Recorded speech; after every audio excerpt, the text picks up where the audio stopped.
Good morning, Barstow, and welcome back to another episode of BTVN. I'm Sage Holmes.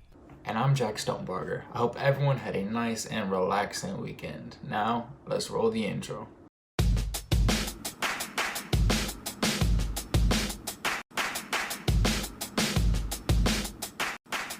During this time of uncertainty, stress and anxiety can be at an all-time high. If you're feeling overwhelmed, make sure you're taking frequent breaks from screen time, getting enough sleep, going outside, and taking care of yourself. Trainer Scott has designed a home workout for everyone to do. Let's check it out. Hey Barstow, it's Trainer Scott, and I'm here today to show you how to stay fit at home. Many of us don't have access to our gyms right now, or we don't have a lot of equipment at home to do our home program. But don't worry, I'm here with my son Evan to show you a quick home workout for all ages that's perfect for you to do to get your day started or for the 15 to 20 minutes in between your classes. We're going to start by doing a quick 2 to 3 minute warm up, and then we're going to jump right into a series of 5 exercises that you're going to repeat twice each. Are you ready? And let's start with that 2 to 3 minute warm up just to get that blood flowing. Ready? We're going to go with a jog in place to get started. Each one of these movements is going to be about 20 to 30 seconds long. We're going to blow through them for demonstration purposes. We're going to go right into a jumping jack and a trunk twist. And into a close the gate, open the gate,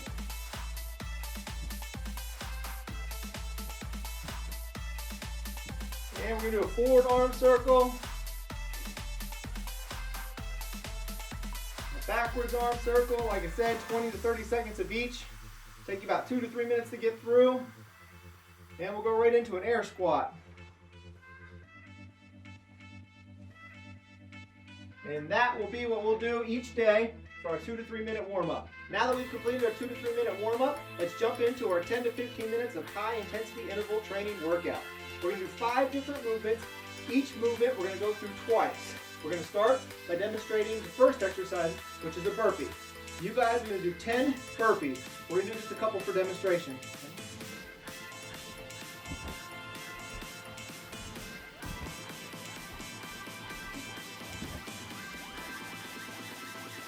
The next exercise we're going to do is a forward lunge.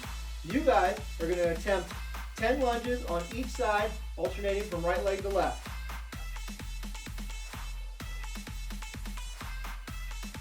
The next exercise we're going to show you is the V-sit trunk rotation. You guys are going to do 25 times on each side. Again, we're just going to do a demonstration.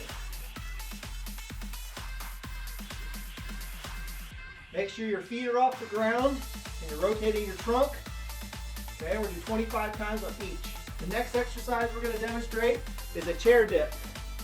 For the chair dip, you guys are going to attempt 15 of these. Try not to push off with your legs and use just your arms. Okay, start with about 15, work your way up to 20. The last movement we're going to demonstrate is the plank. You can go from a push-up position, okay, like this, or you can go from your elbows. Make sure you're keeping your abs tight, your butt low to the ground. We're going to hold this position for 30 seconds. After you get comfortable for 30 seconds, you can work your way up to 45 seconds to a minute.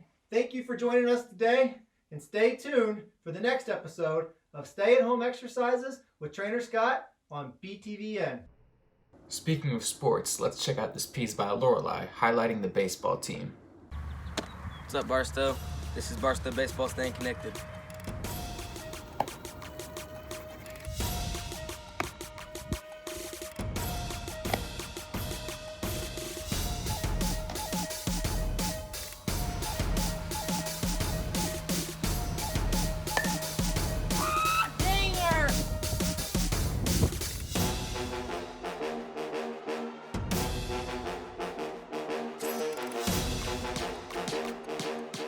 Great piece.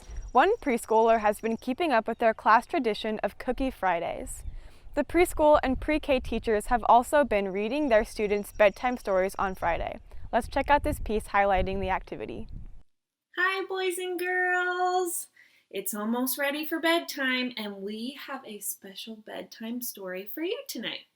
Tonight we are going to read Froggy Goes to Bed. Hi, friends. It's Miss Freeland, and I told you that there was going to be a little special guest that was going to be joining us today. And this is my dog, Rue. She wanted to come say goodnight, too. Rue is my puppy I've had. She's 2 years old, and she's getting ready for bedtime, too. So she's going to come with us today. All right, the bedtime story that I have is called Knock Knock. And then it has a bear, and it looks like he's getting ready for bed. So let's see what that story is like. Do you guys have certain things that you do before you go to bed? I know that I like to make sure my face is washed and I brush my teeth. And I like my bed to be nice and made. I like to make all the sheets so they're nice and flat. And then I hop in the bed and I turn off the lights. And I like to read a story before I go to sleep, just like we read a story before your bedtime. Do you guys have any special things that you do before you go to bed? I can't wait to hear about it. All right, you have the best night and the best weekend, and I will see you at 9 o'clock on Monday morning. I miss you guys so much. Good night.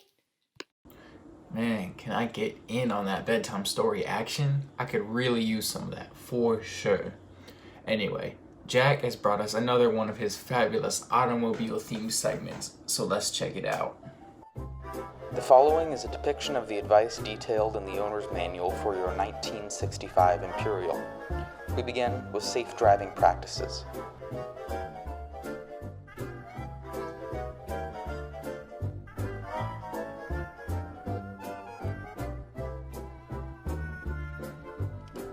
Keep a safe distance between you and the car ahead.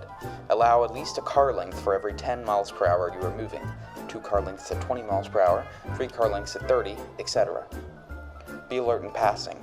That way, you'll be ready to give the other driver plenty of elbow room if he should suddenly swerve into your traffic lane. Slow down before entering a corner or curve.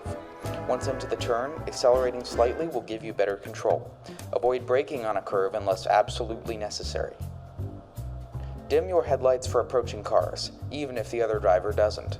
Usually, an up and down signal of your lights will remind him to dim his lights. Keep your car's headlamps wiped clean. Shift into a lower gear when going down a steep grade. Engine braking will help you keep your car under control. This will also reduce wear on your brakes and keep them from getting too hot. On long trips, stop every 100 miles or so to rest your eyes, nerves, and muscles, especially on superhighways and turnpikes. Should the wheels of your car go off the road onto a soft or low shoulder, avoid panic. Keep a firm grip on the steering wheel and take your foot off the accelerator pedal. Let the car slow down gradually before steering back onto the road. Don't apply the brakes, and don't try to get back on the road immediately. Subsequently, we offer tips on how to improve gasoline economy. Starts. Unnecessary idling wastes gas. A smooth start is easiest on fuel consumption. Jackrabbit starts cost money, tires, and gasoline. In traffic. You'll save gas by staying up with the lights and judging the speed of traffic flow. Don't try to lead other cars. Remember, you use gasoline when idling at a light as well as accelerating away from it. On highways. It's best to travel at constant, moderate speeds. High speed takes its toll in gasoline consumption through the engine's demand for more gas and increased wind resistance.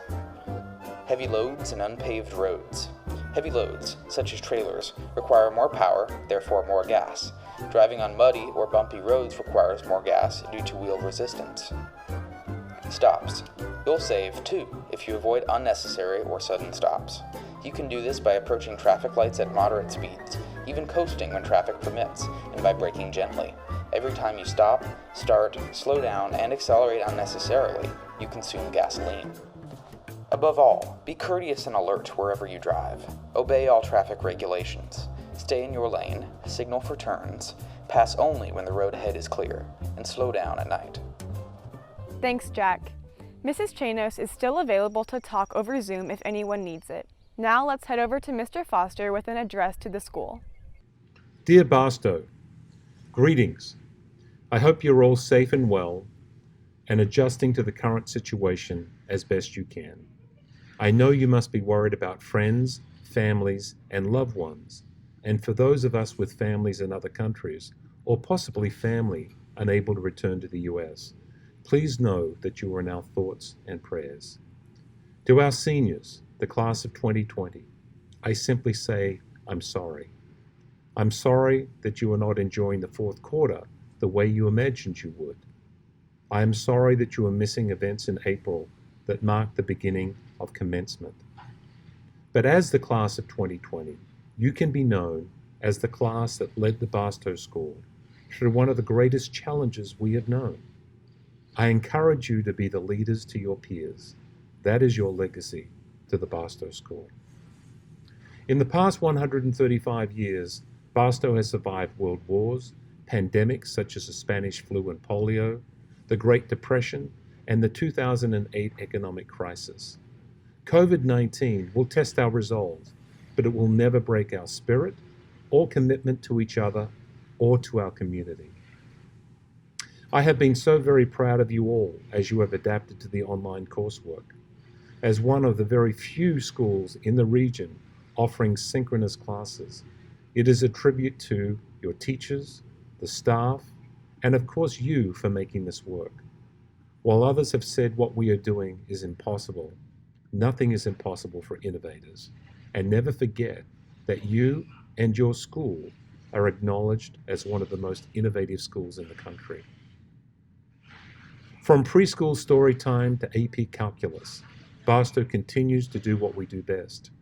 We bring students and teachers together to discover the very best in teaching and learning.